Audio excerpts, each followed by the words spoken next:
Welcome everyone to our program with Skip Montello. We are so excited to have him here. Just going to make sure everyone is muted before we continue on. Skip Montello has as a local photographer. His passion for photography developed during his career at the Polaroid Corporation, where he spent more than 30 years as a photographic scientist, engineer, and technology leader. Over the years, he has moved from film-based media to digital. He has a deep love for the Cape Ann area in which he lives and is constantly inspired by the ocean and surrounding woodlands. When not photographing, he is a sport fishing charter captain, sailing instructor, and outdoor writer. Skip's photography is frequently displayed in many juried photography exhibits around the country. His photography has earned numerous awards at the art associations of Rockport and Newburyport and the worldwide Nikon Small Wonders competition. He has exhibited in several solo exhibits, including art associations, local cafes, and public libraries. His work is held in private collections in the USA and in Europe. Skip is a graduate of Northeastern University, Engineering and Science, and is a U.S. Navy submarine veteran. Welcome to photographer Skip Montello. Thank you so much for being here, Skip. Oh, thanks for the great introduction, Mari. Thanks for everyone for coming. So we're going to start, I guess, right now, Mari? Yeah, let's start. Let me say just real quick, we are going to do, Skip's going to do his program, and at the end there will be a video, so don't go away for the video. Thanks, Skip. Let's start. Okay. Can everyone see that screen? And you can chat, put a chat in. We can't see it yet, Skip.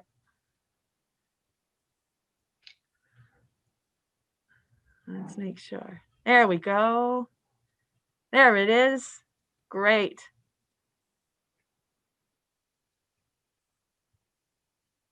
Okay, great. Let's start. Introduction to digital photography. We all do digital photography today. We have smartphones and cameras and so forth. So what I'm going to try to cover today as an introduction is definition of digital photography, some of the equipment that we use, and on cameras, the settings and controls. Then we're going to talk about types of photography and composition, and then later processing and how we can go about sharing that photography with others in the world. So let me begin. So up in the upper right-hand corner, you can see that little inset there. It says photography is an art of observation, has little to do with what you see and everything to do with the way you see them. And I think that's really true for some of the best photographers in the world. It's how they see the world. But I don't know if the rest of you feel that way, but that's how I feel. And photography is an art, and it's created by light. And not like the artist with a pencil or a pen or a paintbrush. We use a device, a digital camera, or a phone or whatever it is to take that image. So it's an art form, just like drawing and painting. Photographers use their camera to make us see life in a different way, feel the emotions, and record stories and events. What are the characteristics that make a good photographer? For me, I wrote these. It's my curiosity. It's a sense of wonder that makes for original work. It's patience to be out there at the right time, the right moment, and to have a camera with you, or at least a phone. And it's a passion to just keep going out and to learn more and do more and be more. That's how I look at what makes a good photographer. And in my time at Polaroid, I was around a lot of great photographers working in the labs. And at one time I had the pleasure of sitting in a meeting with the great Ansel Adams, to talk about being awestruck. He used to use Polaroid film in the old peel apart in the back of the camera for helping him compose his great scenes that he shot with his film cameras.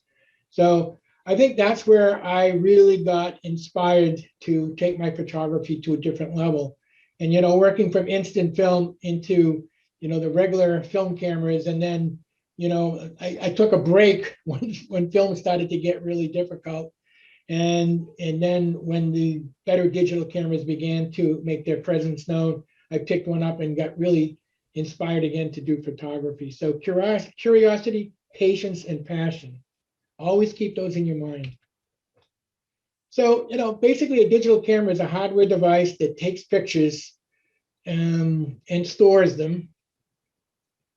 Many of the cameras and phones today, you all know this, you can take great videos with them. You can do an awful lot with the smartphones today, especially the newer advances that you're seeing now from Samsung and iPhones. It's just incredible what they're able to do. And you're going to see a lot of photography competitions today are just based on using an iPhone or a smartphone of some sort. But unlike the incoming picture that hits the image sensor, the chip, it breaks it up into pixels rather than in silver film or conventional film, where it actually causes a chemical reaction to begin, the photon hitting a silver halide particle and causing this image to be formed. So it's very different. But the end result is a photograph. The types of cameras that are available today, these are just some of the cameras that are available today, because I mean the advances that are being made in this area, it's just crazy. So you have bridge cameras, which is basically a DSLR camera, but it has a fixed lens. It comes with only one lens. You can't change lenses on it.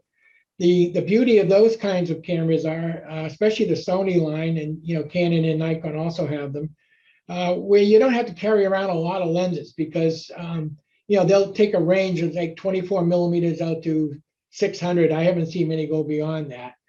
But the beauty of a DSLR is if you want to go into portraiture mode or something like that, you can change the lenses and so forth. May cost you a lot more money to own a DSLR and all the lenses you might need. But then again, you got these crazy new smartphones that do a lot of things. So, and more recently in the last few years, you're starting to see what they call full frame 35 millimeter type cameras, all the way down to what I'd call a point and shoot. I mean, I have point and shoots that I carry with me all the time. And in some cases, when you're in low light situations or when you have to have slow shutters, you want to have a tripod. So getting a tripod is really important. So this is some of the basic equipment that you'll need to get out there and take great pictures. So what we're going to talk about a little bit today, you'll see a little dial on the top of the camera. There are several, maybe a dozen in some cases, different options that you have to use. But I basically just use the 5 that are shown there. P is programmable, S is for shutter, A is for aperture, M for manual, and then the automatic setting. And if you're new to using a new digital camera, the auto setting works just fine. And then when you want to go out and learn about P and S and A and M, you go out and you practice. You read your manual and you learn about it. And today's DSLRs have so many functions that the silver cameras didn't have, like taking 12 frames per second. You couldn't do that with film. You'd never be able to advance it fast enough. So anyway, I think digital photography today, it gives us so much more latitude in making great images that you couldn't get with silver-based photography. So I'm just going to cover these few things. I don't want to get into a lot of detail, but the aperture determines the size of the opening that allows the light to enter the camera. And in a future slide, we're going to see how that actually works. Shutter speed determines the amount of time that light is allowed to enter through the lens for exposure. The ISO setting, it's basically this. If it relates to anything in film, it's the speed of, back in the day when it was film, you had different ISO speed films, 50, 60, 100, 400, 600, 1,000, and so forth. Well, with digital cameras, you can go up to, I think some cameras now 20,000, maybe even more. And that really helps you when you're in a low light situation. As you go up in ISO, you may go up in noise and little specks in your photography, but those you can clean up in the digital darkroom, which we'll talk about later. Exposures and stops. This is used to increase or decrease exposure. You increase or decrease the exposure in order to lighten or darken the image. And for me, generally when I'm shooting landscapes, I'll shoot 1 or 2 stops below what the automatic setting might be in order. I'd rather have more information in that photo, deeper saturated colors, rather than overexposing where once you lose that information, it's gone, you can't get it back. But with the digital darkroom, again, if you're underexposing, you can bring some of that back out in some of the shadow adjustments and the brightness adjustments that you have. And with some of these cameras, you can also what they call bracket exposures. So you can push the one button and it'll take 3 or 4 different exposures for you so that you can later on decide which one you like the best. Aperture and shutter speed work together. You often hear about something called f-stop. Well, f-stop is very important. As you'll see in the next couple of slides, it refers to the depth of field. So if you have a very low f-stop, you typically use that for portraiture photography, something that's close to you, because everything in the background will be blurred. But if you want more information in that photograph, then you probably want to set it to f16 or f8 and above, at least. So it's going to control the amount of light coming into the camera, which is what that image is going to look like. So here is what aperture and shutter speed look like in a diagram. Aperture is clearly the most crucial setting in photography. It is possible that the single most setting of all, because depth of field and exposure have such major effects on what that image is going to finally look like. So you can see there, large versus small aperture. The f2 is very wide open, where you get out to f16, it's very closed. So for f2.8, great for portraiture. It's going to be up in front of you. It's going to be in perfectly good focus, and it's going to get enough light to really expose that subject matter really well. And again, to the right, you can see f2 versus f10 in a camera diagram.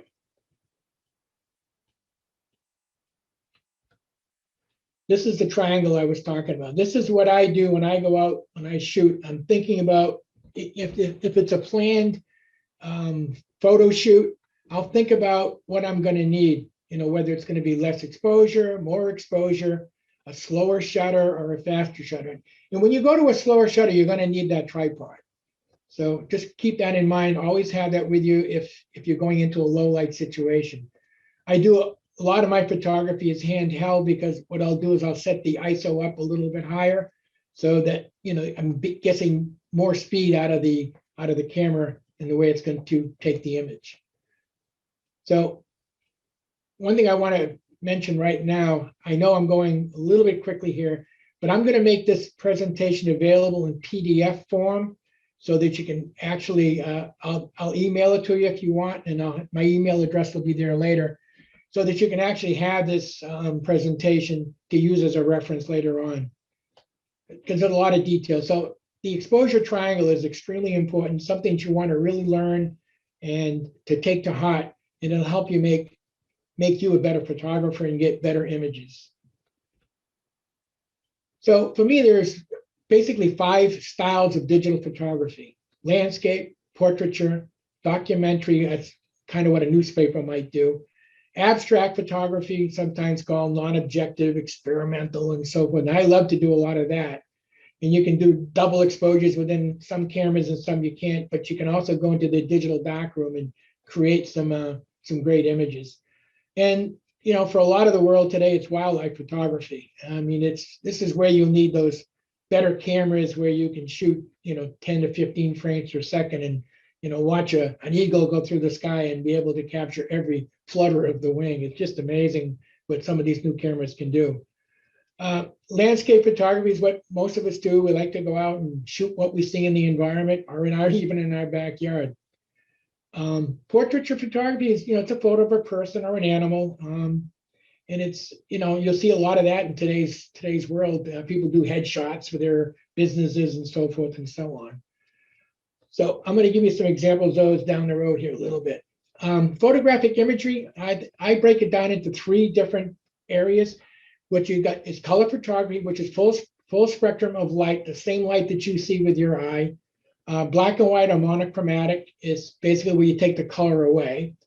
And then something that a lot of people are doing today is just infrared. Infrared is an interesting type of photography. It's not what you consider like infrared imagery where you can see a person's heat signature. It's nothing to do with that. the infrared is just beyond the visible range of your eye and the visible spectrum. Like for instance, it's roughly 300 to 700. I forget the term for it, but just beyond the visible range, the electromagnetic spectrum, sorry. So it goes from 300 up to about 700, which is what you see. Infrared goes beyond that, starts around 720. And the way you do this, you can actually put a filter on your lens.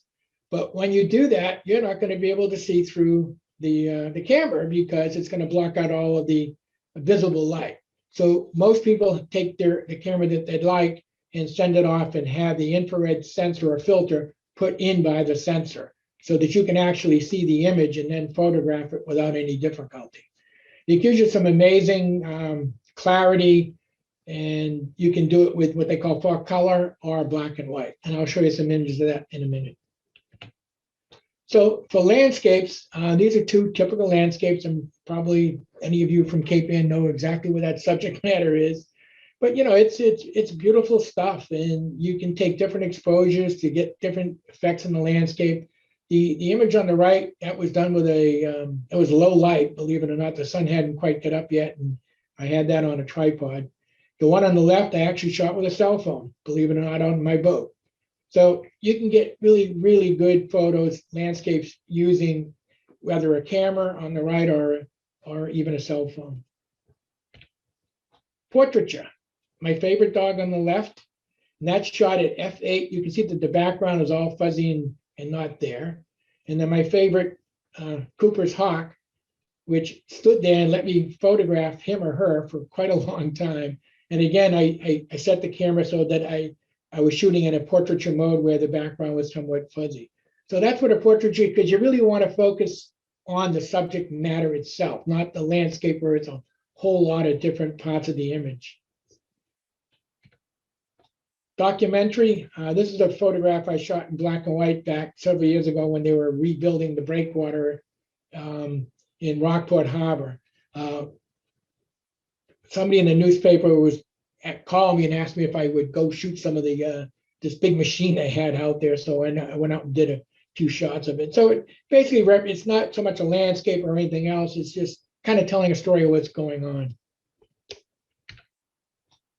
Here are two samples of multiple images blended together in Photoshop. So there are other ways of doing abstract photography. You can do that with a slow shutter on the water or the sky or whatever you'd like to do. But there's the tree that Mari really likes. That's the tree at Back Beach with some of the rocks, and then a sunrise shot that I shot somewhere else and blended the two together to create this abstract art. And the one on the right is there's the little bit of the tree on the right, the moon that I shot separately. So there's three different images that I put together to create that scene. It's digital art. And then you got the great old wildlife.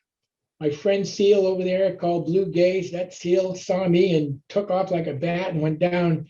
I was fortunate enough to have my camera at the ready, and I was able to get that shot.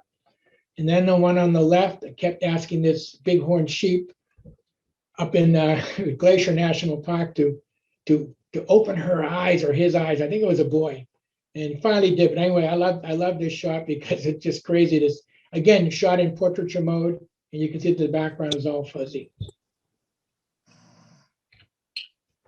And here's a sample of infrared imaging. The one on the left is that false color that I talked about, and that basically you can set up the white balance on the camera to deliver different colors. I personally like setting my camera on black and white on monochrome to deliver the black and white image that's infrared. You notice that the trees tend to be white, so whatever will reflect infrared energy will show up white. Anything that'll absorb energy like rocks or water will show up much darker. But notice the clarity is just so different because you're really shooting with one single wavelength of light. So you don't have the scatter of all the other wavelengths that will add some, take away from the perfectly beautiful image. But the magic hours in photography to me is first thing in the morning and the last thing at night, what I call dawn and dusk, the magic hours. The photo on the left, everybody probably recognizes Good Harbor. That's the old bridge, and that was a sunrise before the sun came up. I ran down, when I saw this cloud starting, I had got my camera and I ran down or drove down to Good Harbor because the wind was still, the tide was up, and the clouds were just red and blue. It's just an amazing shot. You can see the reflection on the water. So, dawn is just a great time to get out and practice your skills. And in this case, I don't remember if I had a tripod with me. I don't think I had time to get it set up. So a lot of times this magical color that you see in the morning, it only lasts, a couple of minutes at best, and then it'll go gray or just die out completely. In this particular day, it went gray very, very fast. You can start to see it in some of the clouds. And then the other great stuff is, the shooting it in the magic hours just after the sun goes down and the moon is coming up. You get the sun reflecting off the moon and get that beautiful. This is a super moon that was shot a few years ago. That's Rockport, Sandy Bay. I think what we're looking at there is the north light, and then the house on the point goes through the gap there, at Rockport, Sandy Bay. So magic hours, dawn and dusk, it's a good time to go out and practice your skills using a tripod or a higher ISO where you can use the camera in a handheld position. You can actually, with some of the new Samsung and iPhones, get a pretty good picture that way. You may not get the magnification factor that you get from a lens that you can adjust, but you'll still get a pretty darn good photo. So the art of photography comes up in a few ways. I look at contrast, which is the difference between the light and the dark.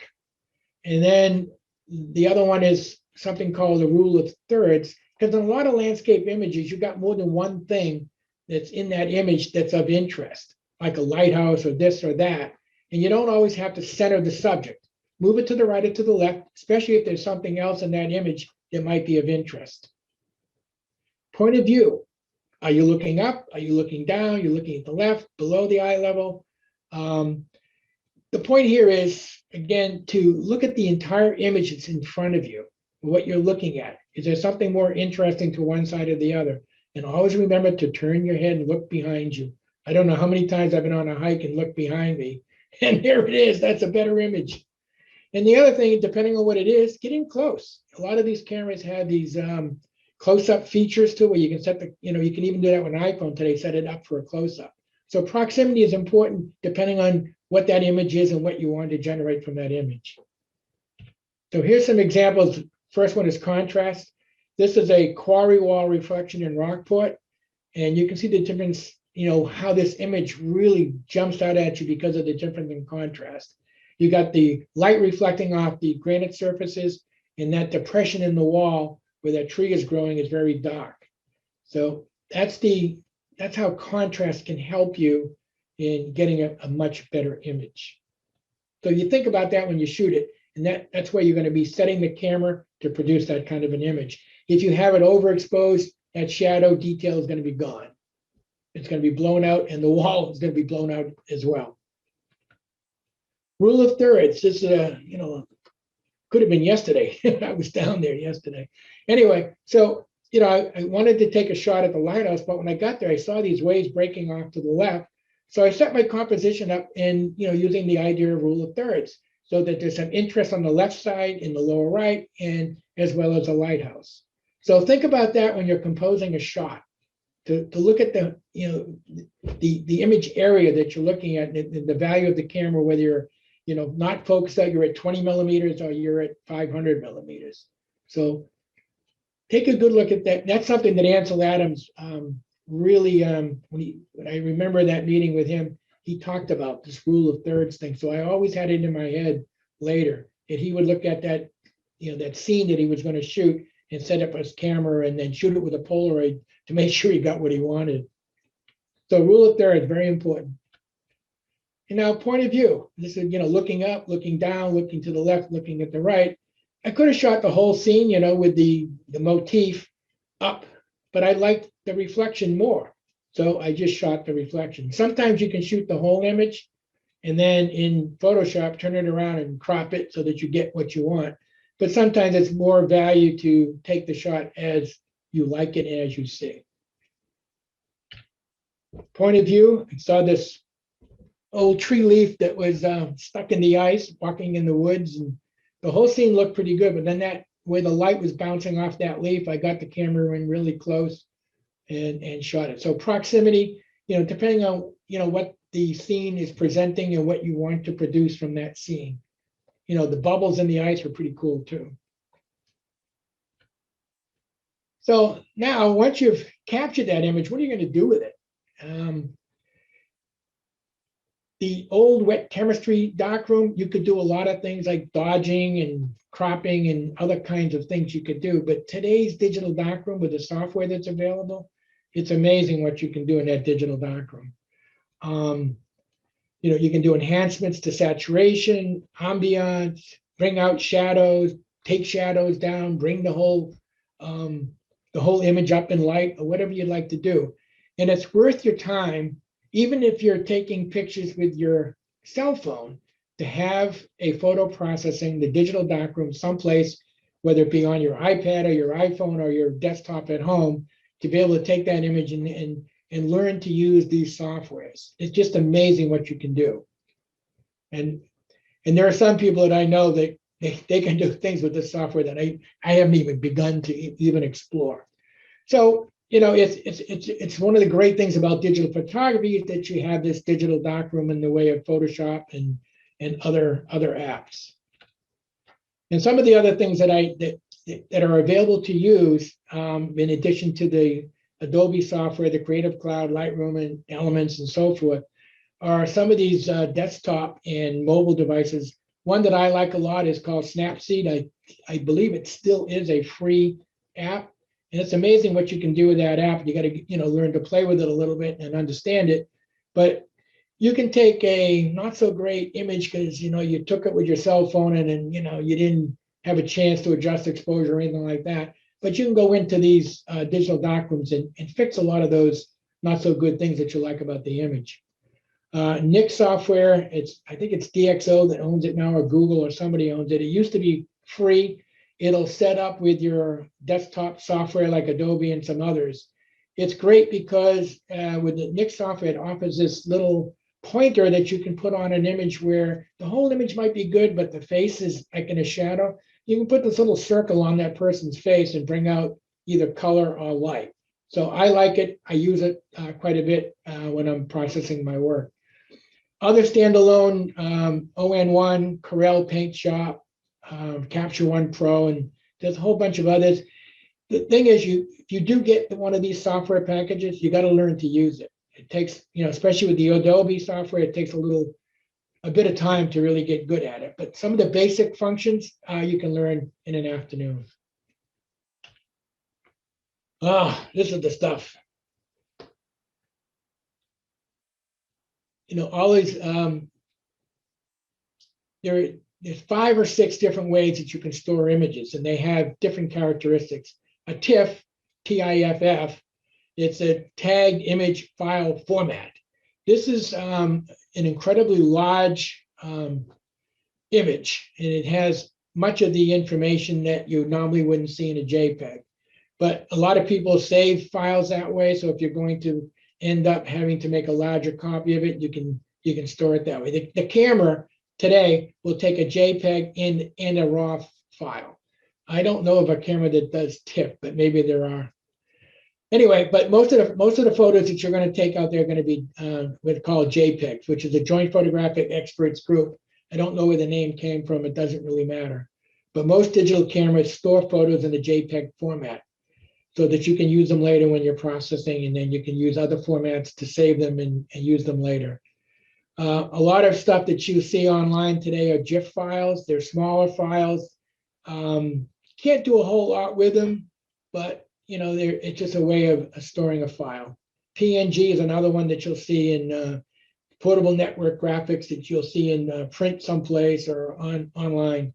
For photographs, PNG is not so good because it creates a larger file, but with some text or some line art, but it's not good for if you wanted to take that file and make a print out of it, to put in a frame someplace is not so good. When I shoot both JPEG and RAW, so I'm creating 2 files, and I'll use both of them in my processing later. The RAW files are on the order of 10 or 20 times larger than the JPEG file. But it's, it's the unprocessed data that comes with that capture in your CCD. There's a lot of different formats, and every company has their own proprietary format. I started my photography career, with instant film using Polaroid cameras, moved to silver using, different companies, Nikon, Pentax, and a few others. And then when I moved to digital, I started with Canon, and now I'm a Sony all the way. I love Sony products. I'm used to using them. And to me, I think they're the cutting edge as digital photography moves more forward in time. They're a large company. They have a lot of great scientists that work on this electronics, and nothing wrong with Canon, Fuji, or Nikon, but I don't know, if you're in the market for looking at a camera, take the time to look at what features you really want. So what are you going to do with that image once it's in your computer or on your phone? You want to print it, you want to frame it, and so forth. I'm in the business of selling my photography, showing my photography at different places. So over time, I do my own printing at home. I have an Epson large format printer. Canon makes good printers. You can use papers, you can use canvas. Epson, Red River, and Breathing Color, to me, are the three best paper companies out there. I like Red River. It's very good. Its quality is as good as anybody, and their price is a little better, and they offer a wide range of different formats. If you're not into printing yourself, we have a great shop in town, Cape Angie Clay. James and Anna they're incredible people to work with. They can produce images on paper, canvas, and metal now. And I don't know if any of you have seen some of the metal prints that they'll blow you away. They're so beautiful. My printer will actually do metal, but I don't dare put one in there. I don't even want to take a chance. And because I do sell a lot of my own photography, I'm into framing my own pieces, and there's a number of companies that I buy framing supplies. I don't necessarily buy the frame as it is. I'll buy parts, I'll buy mats, I'll buy backboards, and I use Frame Destination and American Frame. They've been very good overall. And if you're not into doing your own frames, we have two great frame shops on Cape Ann, Hershey Frame Shop in Rockport, and Northeast Frame Shop in Manchester. They're both very outstanding, and their prices are reasonable. So exhibiting your work, if it's going to be in your home, you don't need to worry about it. But believe me, on Cape Ann and in the general area in the Northeast here, we have several beautiful places where you can show your work and get out there. The Newburyport Art Association is a very top-notch art association. You don't need to be juried in, you just join. They've got a great photography interest group, and they meet twice a month, talk about photography, critique each other's work. And the Newburyport Art Association runs, I don't know, someplace around a dozen shows a year where you can bring in your work and put it on the wall and hopefully sell a little bit.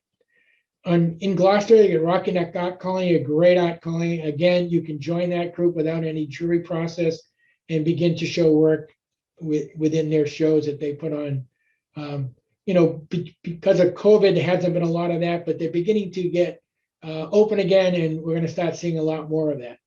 The Rockport Art Association has been around for a million years, a long time. And they have artists and photographers. It's a jury process, and it meets once a year.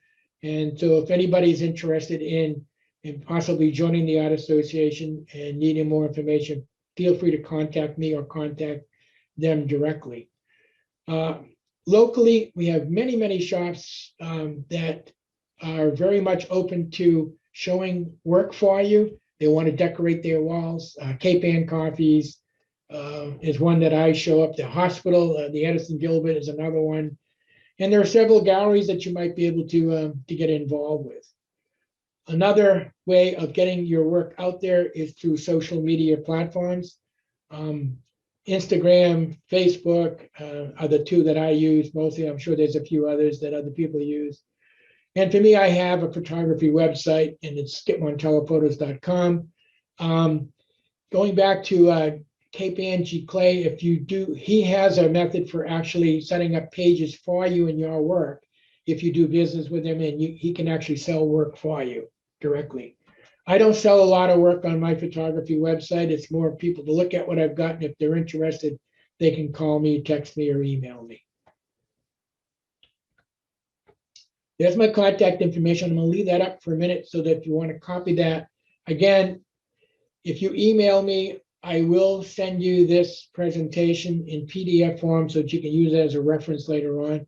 I did go fast, and it's, I didn't want to take up all your time going through things in great detail, where you can take that PDF and use it yourself later on. I'm on Instagram at Skip Montello and on Facebook at Skip Montello. And I know some of you are friends on Facebook with many of you, but feel free to email me and I'll be happy to send you this presentation in PDF form. I'm gonna finish my part of it before we get into any questions with a video of some recent work that highlights a lot of what we just talked about in landscapes or portraitures and so forth, just to cover it. And it's got a nice sound to it. I hope you like it.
Skip, that was wonderful. Thank you so much.